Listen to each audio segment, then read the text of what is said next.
DVET e-learning YouTube चॅनलमध्ये सर्व प्रशिक्षणार्थ्यांचे हार्दिक स्वागत। आज आपण पाहणार आहोत केंद्रीय ऑनलाईन ITI प्रवेश प्रक्रिया 2020 करिता ज्या उमेदवारांनी नोंदणी अर्ज भरलेला आहे त्या उमेदवाराने जर त्याचा पासवर्ड विसरला तर तो पासवर्ड कशा प्रकारे रिकव्हर करायचा आहे। त्यासाठी सर्वप्रथम उमेदवाराला admission.dvet.gov.in या संकेतस्थळावर जाऊन कॅन्डिडेट लॉगिन या टॅबमध्ये रजिस्टर्ड कॅन्डिडेट लॉगिन या टॅबवर क्लिक करायचे आहे। या टॅबवर क्लिक केल्यानंतर उमेदवाराला कॅन्डिडेट लॉगिन करिता स्क्रीन प्राप्त होईल।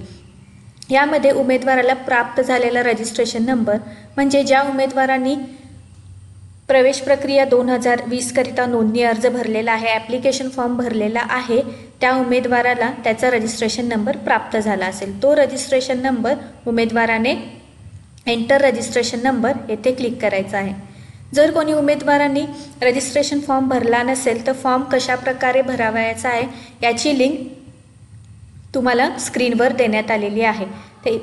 ती लिंक पाहून तुम्ही तुमचा नोंदणी अर्ज भरू शकता। सर्वप्रथम कॅन्डिडेट लॉगिन करण्याकरता उमेदवाराला त्याचा रजिस्ट्रेशन नंबर एंटर करायचा आहे। त्यानंतर उमेदवाराला त्याचा पासवर्ड एंटर करायचा आहे आणि दिलेला कॅप्चा एंटर करायचा आहे।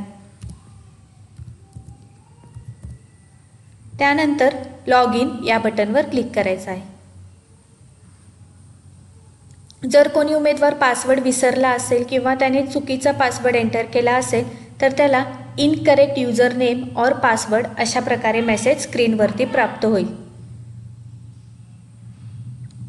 पासवर्ड रिकव्हर करण्याकरता उमेदवाराला सर्वप्रथम फॉरगेट पासवर्ड या लिंकवर क्लिक करायचे आहे।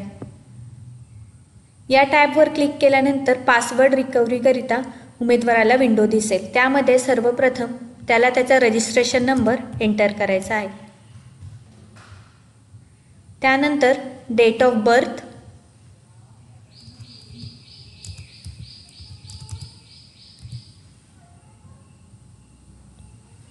त्यानंतर उमेदवाराला रिसीव्ड पासवर्ड इन मध्ये 3 ऑप्शन दिसतील, registered primary mobile number, registered secondary mobile number आणि ईमेल। म्हणजेच रिकव्हर केलेला पासवर्ड मेसेज स्वरूपात उमेदवाराला प्रायमरी मोबाईल नंबरवरती हवा आहे, सेकंडरी मोबाईल नंबरवरती हवा आहे की ईमेलवरती हवा आहे याबाबत उमेदवार त्याची निवड करू शकतो। त्यानंतर उमेदवाराला सबमिट या बटनवर क्लिक करायचे आहे। सबमिट बटनवर क्लिक केल्यानंतर उमेदवाराला अशा प्रकारे स्क्रीनवरती मेसेज दिसेल, your password will be shortly send to registered primary mobile number. त्यानंतर उमेदवाराने जो प्रायमरी मोबाईल नंबर नोंदणी अर्ज भरताना नोंद केलेला आहे तो त्याला स्क्रीनवरती दाखवण्यात येईल।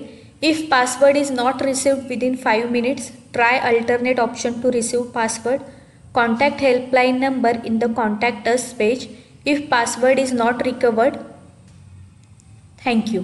म्हणजेच उमेदवाराने जो प्रायमरी मोबाईल नंबर एंटर केलेला आहे त्या मोबाईल नंबरवरती उमेदवाराला 5 मिनिटात त्याचा पासवर्ड प्राप्त होईल। जर कोणा उमेदवाराला तो पासवर्ड प्राप्त झाला नाही तर त्याने अल्टरनेट ऑप्शन ट्राय करून पाहावेत, म्हणजेच सेकंडरी मोबाईल नंबर आणि ईमेल हे 2 ऑप्शन सिलेक्ट करून त्याने त्याचा पासवर्ड रिसीव्ह होतोय का पाहायचा आहे। जर कोणा उमेदवाराला ह्या तिन्ही ऑप्शनपैकी कोणताही ऑप्शननुसार त्याचा पासवर्ड प्राप्त झाला नाही तर होम पेजवरती कॉन्टॅक्ट हेल्पलाईन नंबर दिलेले आहेत, त्या हेल्पलाईन नंबरवरती तुम्ही ट्राय करू शकता। अशा प्रकारे तुम्ही तुमचा पासवर्ड रिकवर करू शकता। तुम्हाला रजिस्टर्ड मोबाईल नंबरवरती पासवर्ड प्राप्त झाल्यानंतर तुम्ही पुन्हा तुमचे लॉग इन करून पाहायचे आहे। तर पुन्हा लॉग इन करण्यासाठी उमेदवाराला पुन्हा कॅन्डिडेट लॉग इनमध्ये रजिस्टर्ड कॅन्डिडेट लॉग इन या टॅबवर क्लिक करायचे आहे।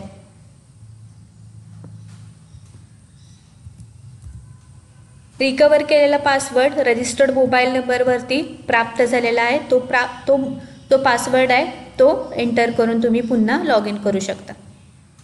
अशा प्रकारे तुम्ही रजिस्टर्ड फॉर्म पुन्हा लॉग इन करू शकता आणि तुम्हाला हवे असलेले डेटा तुम्ही पाहू शकता। अशा प्रकारे अत्यंत सोप्या पद्धतीने तुम्ही तुमचा पासवर्ड रिकवर करू शकता। अधिक माहितीसाठी व ॲडमिशन रिलेटेड व ITI रिलेटेड कोणतीही माहिती लवकरात लवकर प्राप्त करण्यासाठी DVET ई लर्निंग हे यूट्यूब चॅनल सबस्क्राईब करा। धन्यवाद।